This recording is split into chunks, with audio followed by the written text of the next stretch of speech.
Did you know 80% of New Year's resolutions fail by mid-February? This is a Healthier Michigan podcast, episode 148. Coming up, we discuss why you should consider ditching the resolution this new year.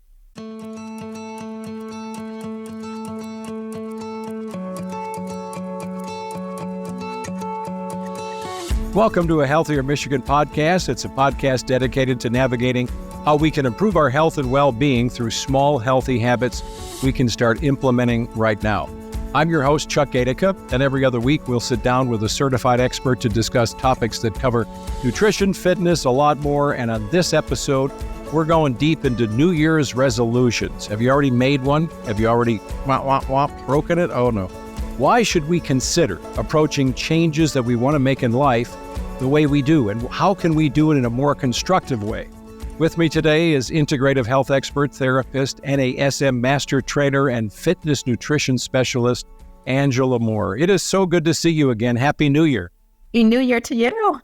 Yeah, thanks. You know, we start this new year and it seems like it's only a matter of time. You know, we make a resolution, we start talking about resolutions, or we just think about it, and that's not necessarily a bad thing because you've got to start something before you can begin it. But we take a moment, we reflect on something we want to change for the better. And often, you know, Angela, it seems like with all or nothing mentality that we've got, you know, we're either going in the deep end of the pool or, you know, we're not really thinking of wading in, or even worse, it's a lofty goal that's not realistic and we can't even attain it anyway. So what makes more sense, and how can you advise all of us on maybe making resolutions and maybe considering a different way to go about it? Well, it's interesting because a resolution is pretty much a firm decision to do something or to not do something. And I found that oftentimes when you make a resolution, it's easy to make the decision. What's not easy is thinking about the actions that you have to take after you make a decision. And so one of the things that I try to recommend to my clients and many individuals that seek my support is to, instead of doing a resolution, let's set goals. And when you set a goal, I find that when you do that, you're able to do that and make a commitment as opposed to a quick decision. Oh, that's interesting. But, you know, I was talking to a relative back in November who was saying, you know, I've got to resolve to do something. It wasn't a New Year's resolution, but I guess I better wait through the holidays. And I said, well, why? It's going to be the same resolve you have to make now versus waiting till January 4th or 10th or whatever.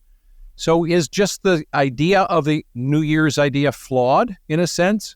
I think it can be flawed in the sense that if you set a goal for something, okay, let's say you decide you're going to set a goal, whether you call it a resolution or a goal.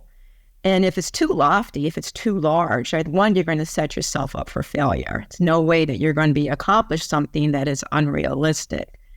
Unfortunately, we use events as motivation for change as opposed to mindset or wanting to be better versions of ourselves. And you should always want to be a better version of yourself. And that's something that you should do always, not just because you have something coming up, or not something that you delay because you're saying, well, after I get through the holidays, then I'm going to start living better.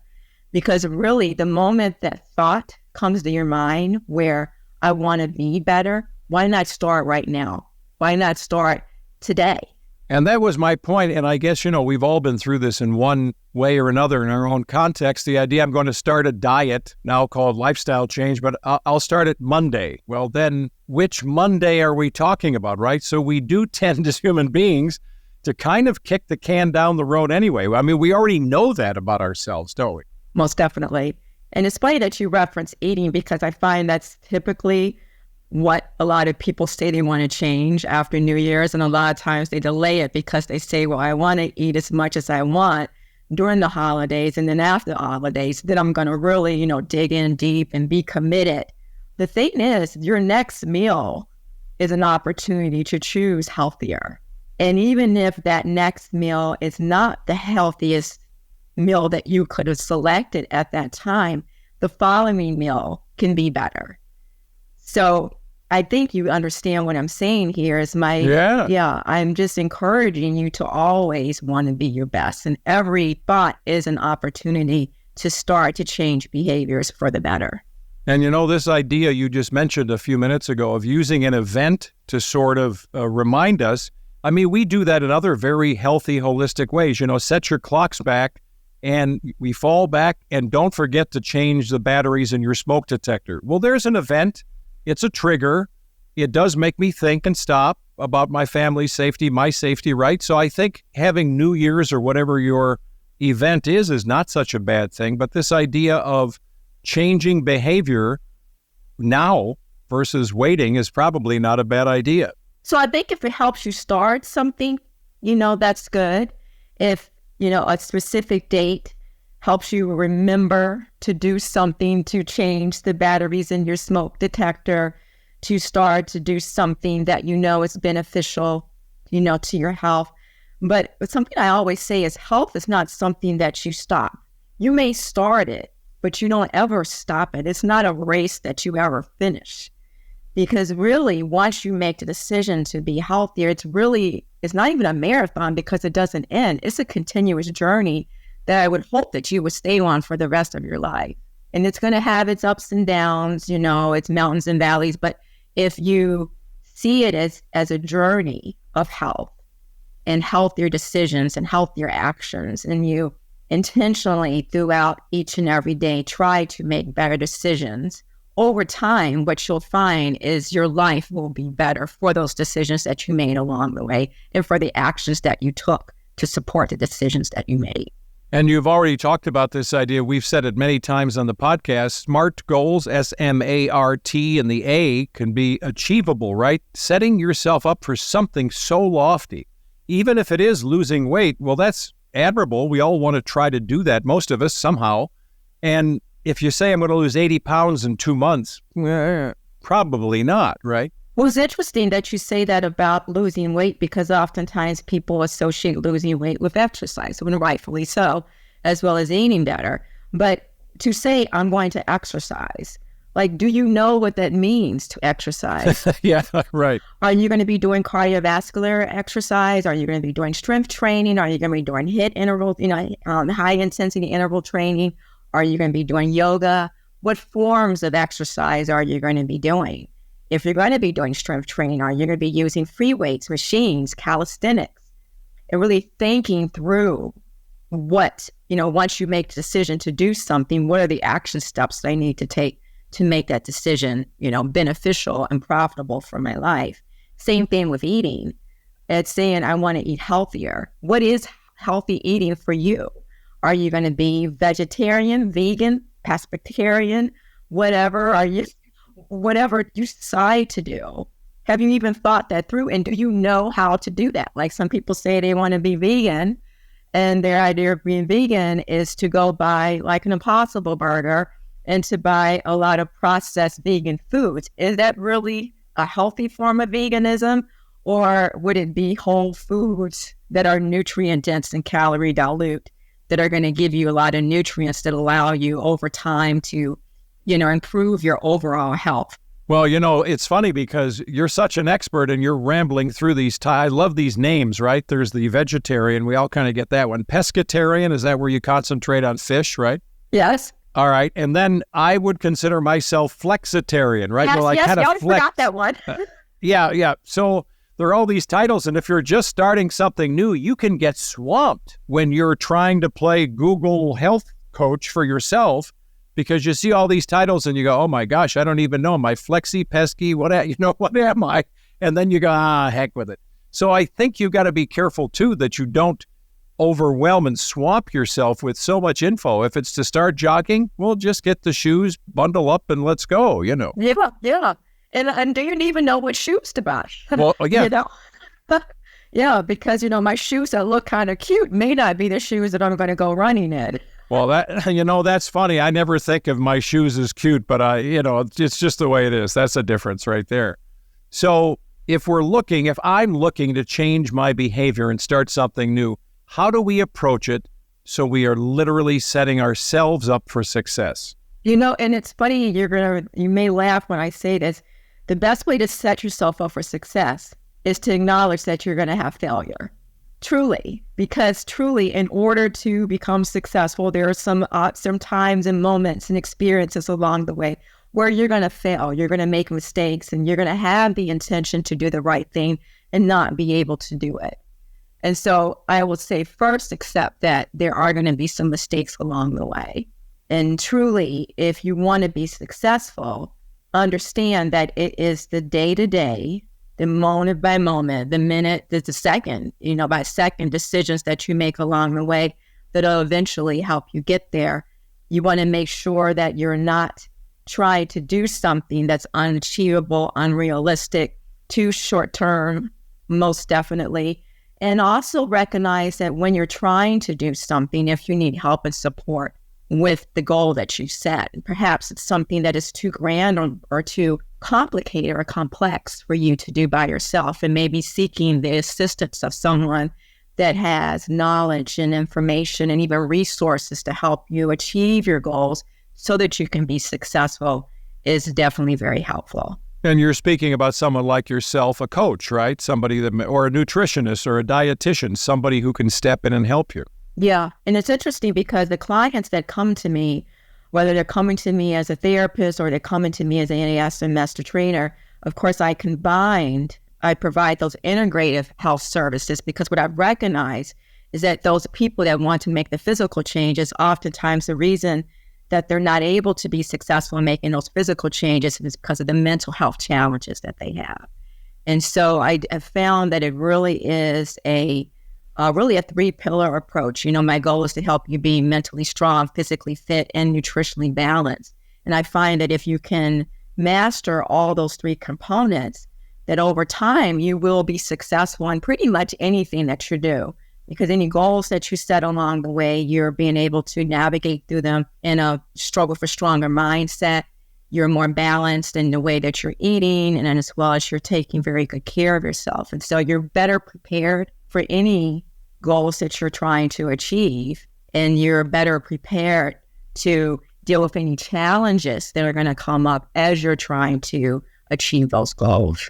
So I think about this idea you just spoke about of giving ourselves a little grace and understanding that we're going to fail along the way. So I think of the stock market, if you follow it, even if you don't know much about it, it does this all the time. It's going up, it goes down, it goes up, it goes down.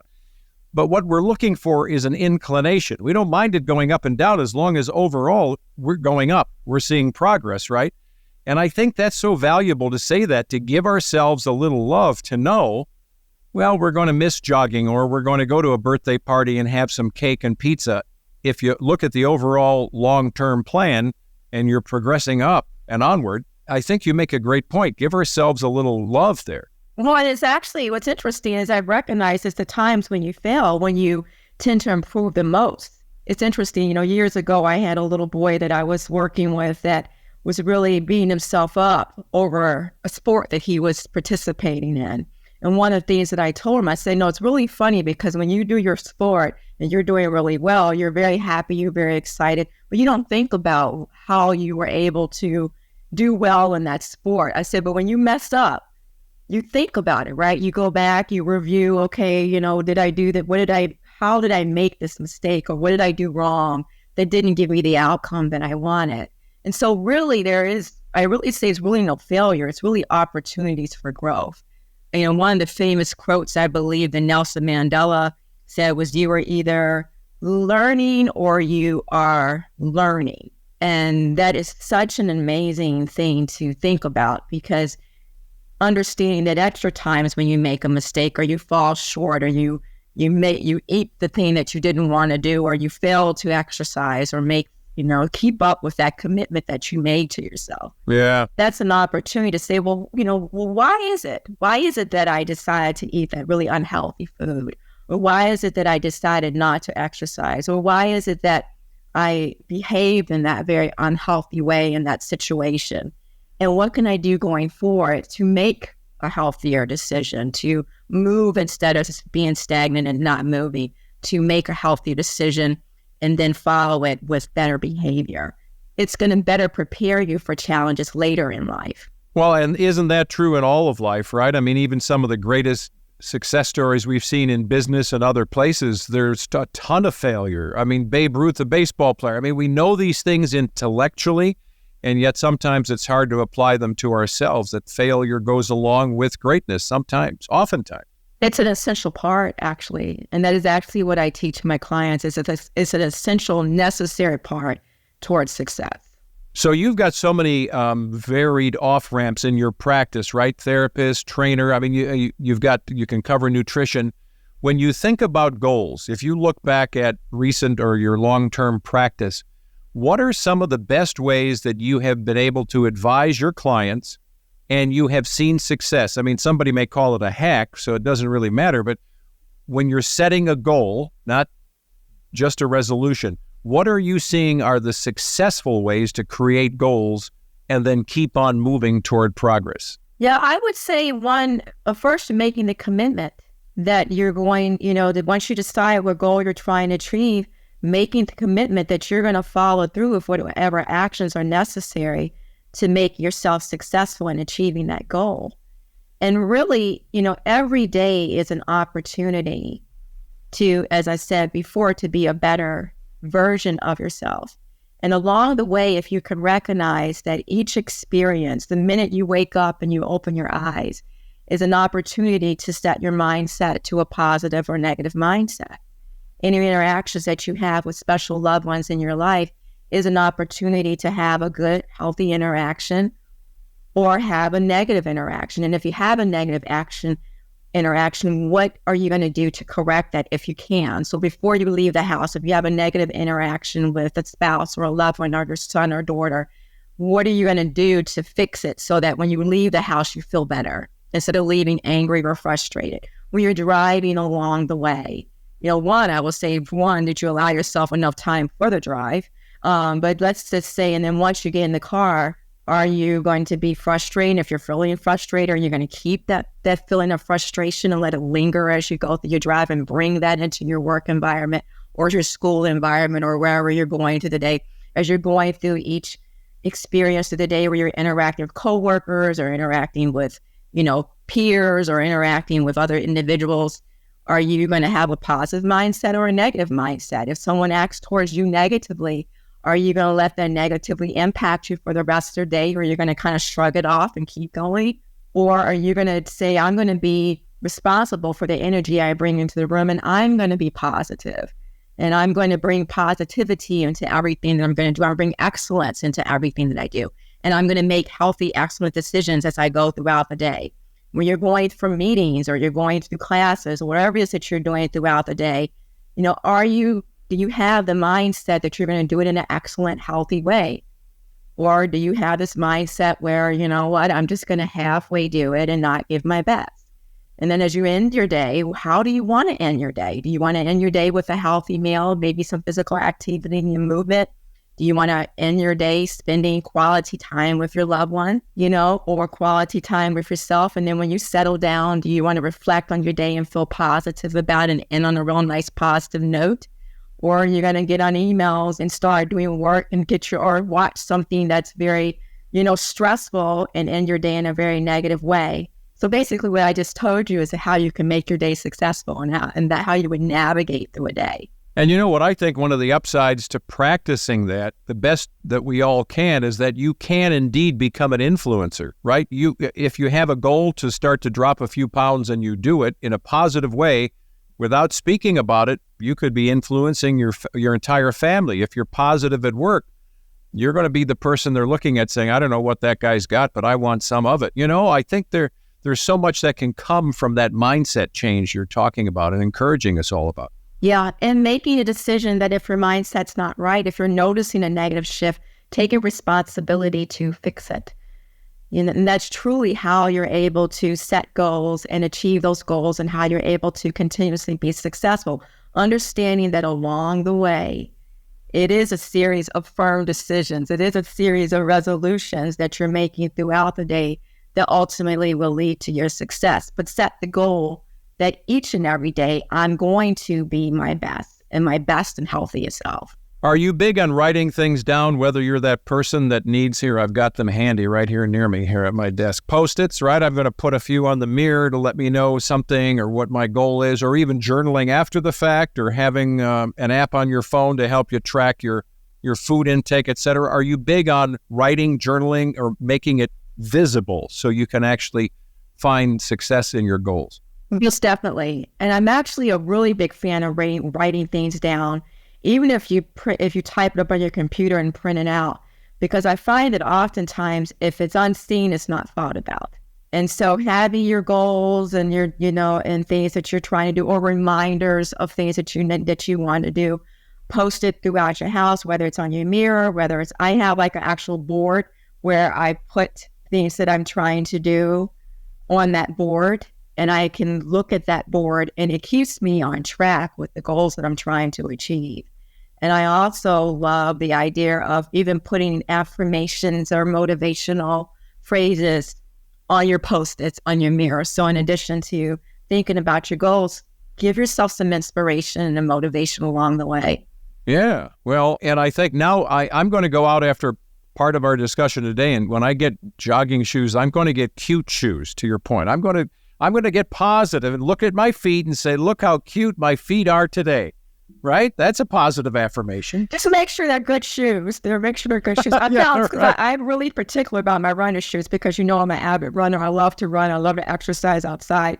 And I found these really cool shoes. I won't name the brand because I want them brand drop. But they are so colorful and they are so bright, vibrant. And when I wear those shoes, people actually go, I like your shoes. I'm like, thanks. Isn't that nice? Well, see, that's like a thumbs up for whatever your goal is for that day. So as we start to wrap things up, give us some takeaways. Maybe they're bullet points in your mind, how we create not resolutions, but successful goals for 2024. Yeah. Well, you mentioned it, SMART. Of course, you want your goals to be specific, measurable, achievable, relevant, and time-bound or time-based. Though that's a very, popular phrase, a very easy way of remembering that. Give yourself some grace along the way, understanding that even though you have the intention and you made a decision and you made the commitment to do something, that sometimes you're going to fall short. Sometimes you're going to want to make the right decision and want to do the right thing, and your situation may not allow it. I will also say, understand when you need help and support. So anytime, something's too heavy or too complicated or difficult, that's why people are around you. And there are people with knowledge and expertise that can share with you information. Some people have gone through the journey and been successful in it. Those people that have done something successfully that you want to achieve, reach out to them, ask them, how did you do that? Can you help and support me along the way? And then I would say, something I always say is what you do determines you. So everything that you do each and every day is going to determine your tomorrow. So if you remember that, when you're making a decision, when you decide to do, this over that, whatever you decide is going to ultimately determine your tomorrow. So if you want a better tomorrow, you're going to have to start making the best decisions today. Great stuff, Angela. It's good to see you. And you've integrated, which makes sense because that's part of your great title, right? Integrative health expert. I think that should just be on a neon sign, like, letting us all know. A therapist, NASM master trainer, and fitness nutrition specialist, Angela Moore. Thanks for today. And as always, it's great to see you. And happiest and blessed New Year. Yes, you too. And many blessings to your family. Thanks so much. And thank you for listening to a Healthier Michigan podcast. It's brought to you by Blue Cross Blue Shield of Michigan. If you like our show, you want to know more, you can check us out on YouTube. We've got a YouTube channel. You can also go to our website, ahealthiermichigan.org/podcast, or you can leave us a review or rating on Apple Podcast or Spotify. You can always follow us on all the social media, Facebook, Instagram, Twitter. You can get new episodes, old episodes, take them with you. You're going to go out and you're going to have a goal. Well, you can wear these and you can go out for your jog or something, so you can use your smartphone or tablet and take us with you. Be sure to subscribe to us on Apple Podcasts, Spotify, or your favorite podcast app. I'm Chuck Gaidica. Be well.